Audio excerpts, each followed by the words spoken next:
Have you ever tried to multitask? How does it feel?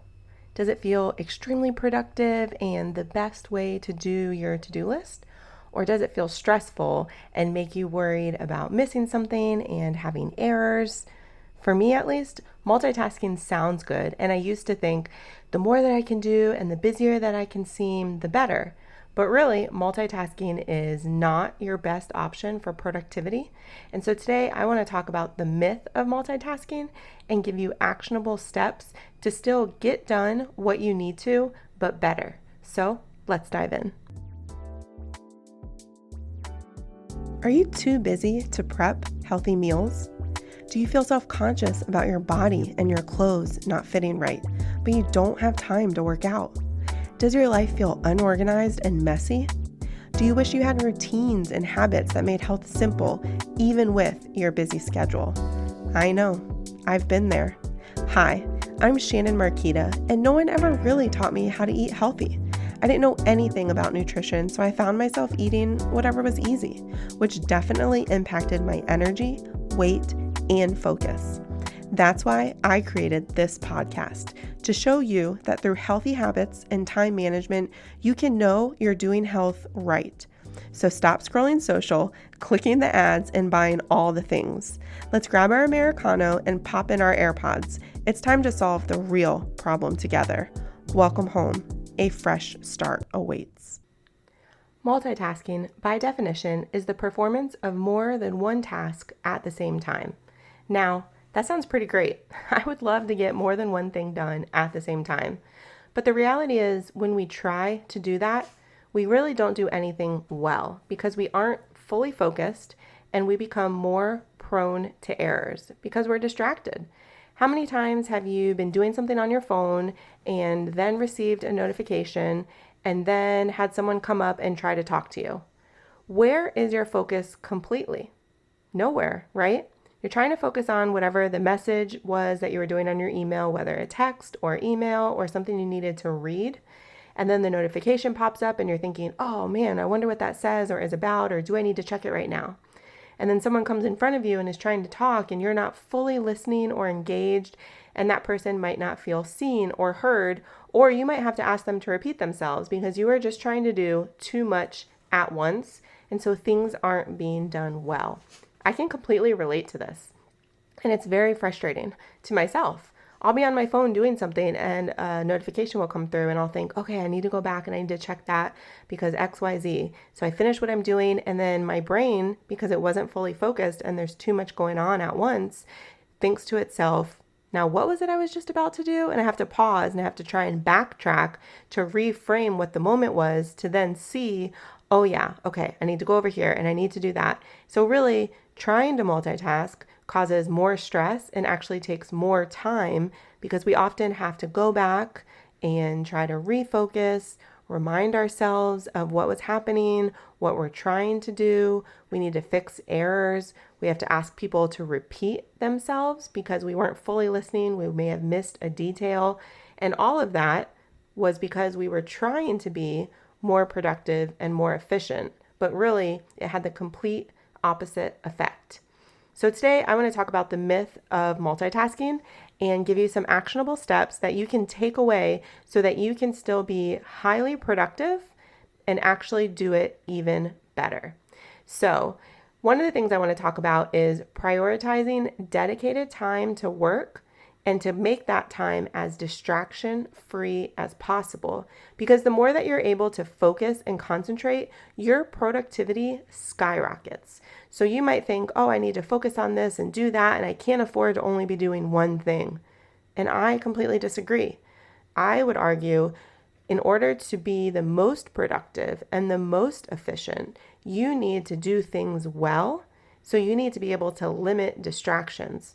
You can get more done in 30, 60, 90 minutes of uninterrupted time than you ever can if you allow all the distractions in and you're trying to do a ton of things at once.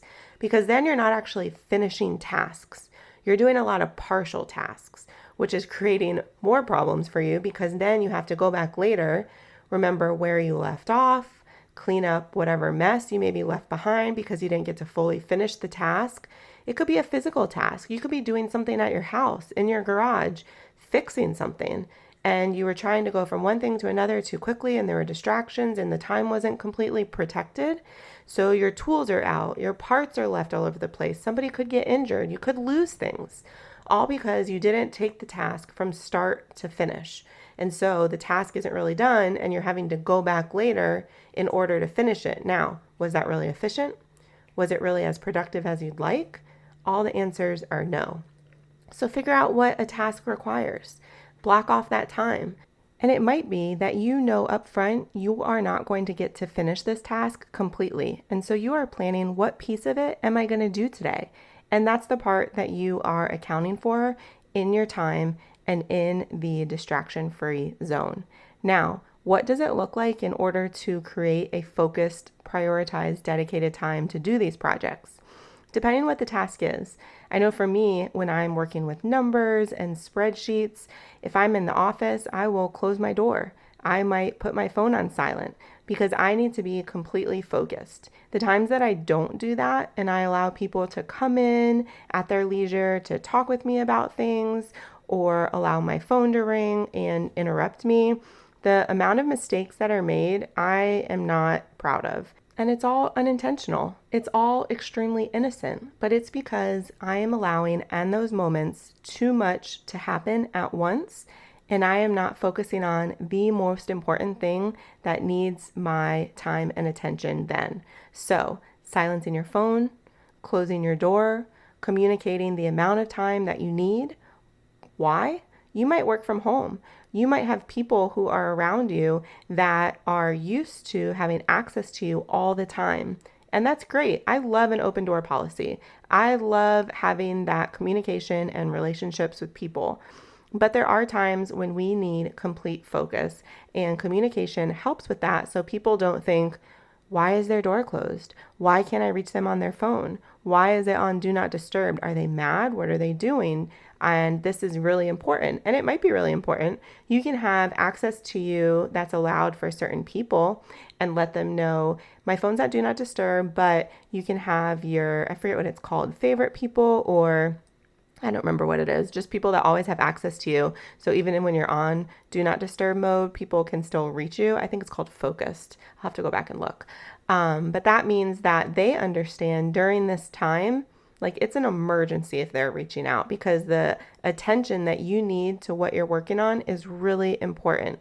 So it's mutual respect, but it's also them realizing I still am able to reach you if I need, and there is peace of mind in that. So that goes to blocking time for distractions. That goes to eliminating interruptions that are unnecessary. And it also is important in these times to create an environment that helps you to focus. So if you've been around the podcast for a little bit, you have heard me talk about the importance of your environment.